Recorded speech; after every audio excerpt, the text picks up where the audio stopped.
Your dad was really a prominent civil rights leader, Dr. Cleveland Sellers. I know he had to have a big influence on you. How did that come to pass? Were you at his elbow a lot? Did you guys work together? Did you shadow him? How did he impact you?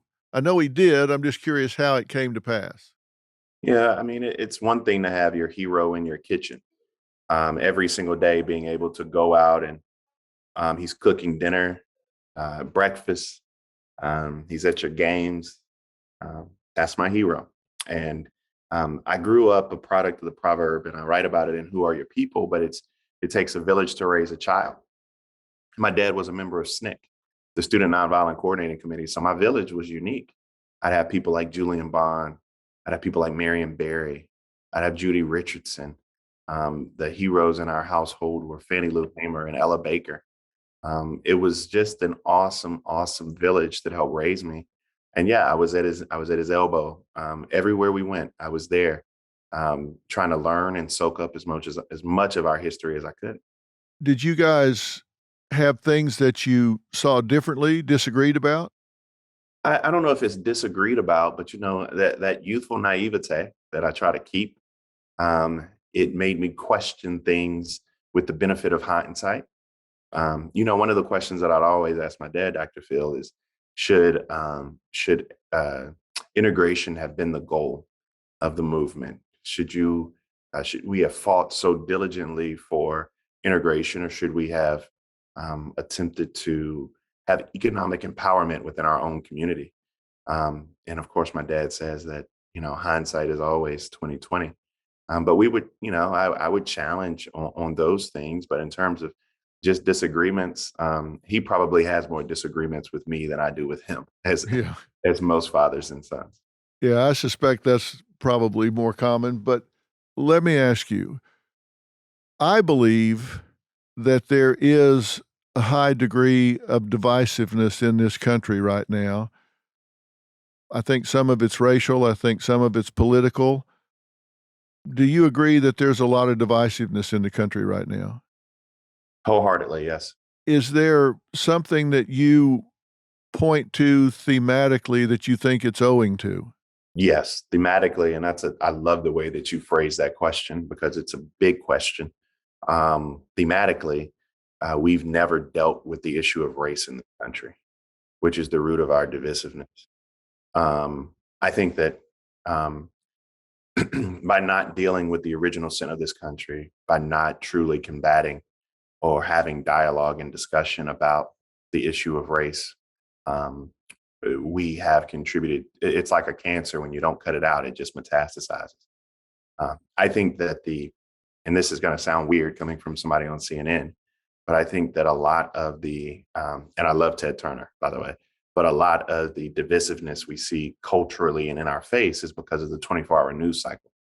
And with this 24-hour news cycle, there's a lot that has to be fit into those 24 hours, which means that you have a lot of crosstalk. You have a lot of people who are you have individuals right now who have news shows, but they don't even, uh, they say don't consider them to be journalists. They are entertainers at that. And so that type of feeling, that 24-hour news cycle with whatever, on top of the issues we have of race, I think is decently combustible.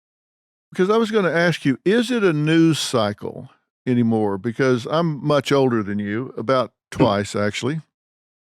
I really wonder if it is a news cycle because I turn on CNN and it's really hard to trust what I'm hearing because there's so much agenda and so much spin.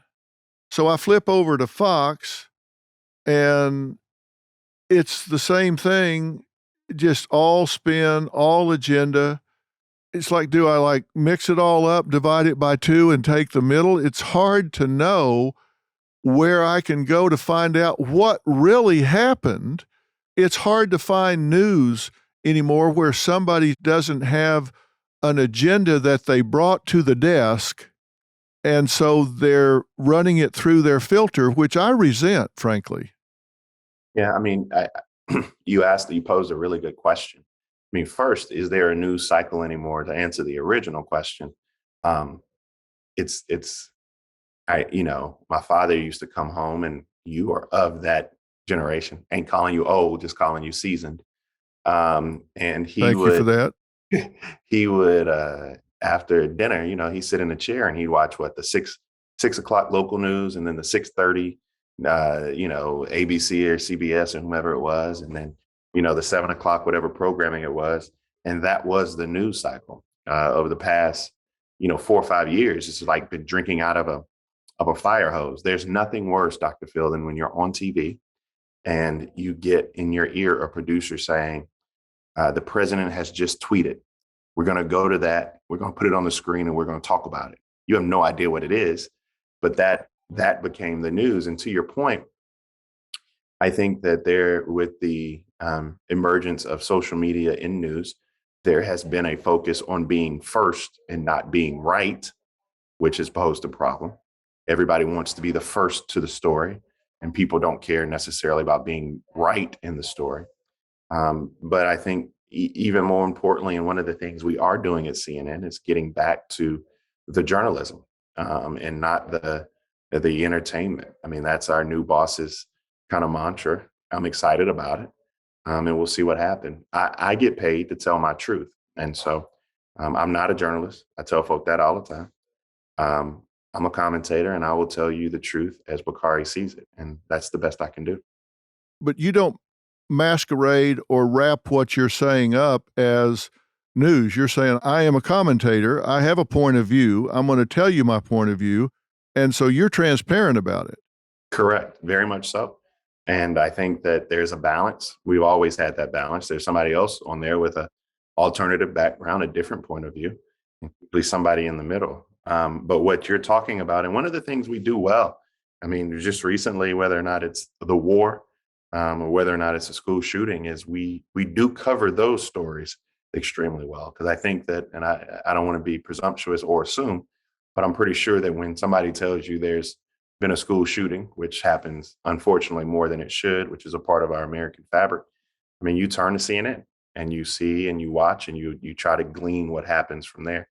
But yeah, all media needs to do a better job of day in and day out covering the news. I won't disagree with you.